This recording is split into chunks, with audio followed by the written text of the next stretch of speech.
भाजी बरेच लोक खाण्यासाठी टाळाटाळ करतात. तीच भाजी आपल्या निरोगी आरोग्याचा एक स्रोत आहे. नमस्कार, मी सुजाता आपले घर आपला स्वाद या मराठी युट्यूब चॅनलमध्ये स्वागत करते. तर आज आपण बनवणार आहोत शेपूची भाजी.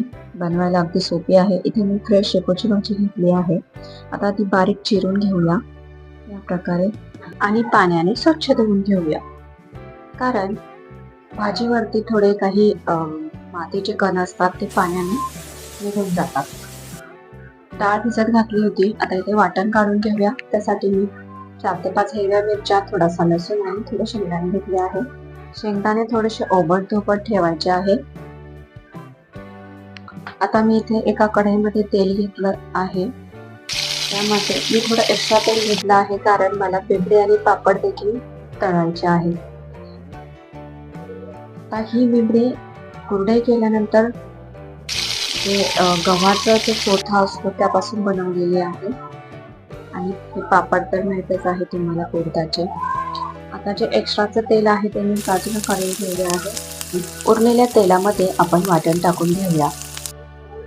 वाटण थोडंसं फ्राय झालं की त्यामध्ये धुवून घेतलेली शेपूची भाजी टाकून घेऊया. सोबतच जी आपण डाळ भिजत ठेवली होती ती देखील टाकून घेऊया. शेपूची भाजी ही आपले डायजेस्टिव्ह हेल्थ बॅलन्स ठेवते. सोबतच त्यामध्ये अँटीऑक्सिडंट प्रॉपर्टी देखील असतात, जे आपल्या शरीरातील पेशी डॅमेज होण्यापासून वाचवते.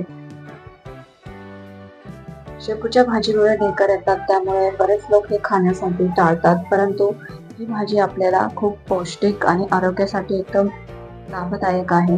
चवीनुसार मीठ टाकून घेऊया.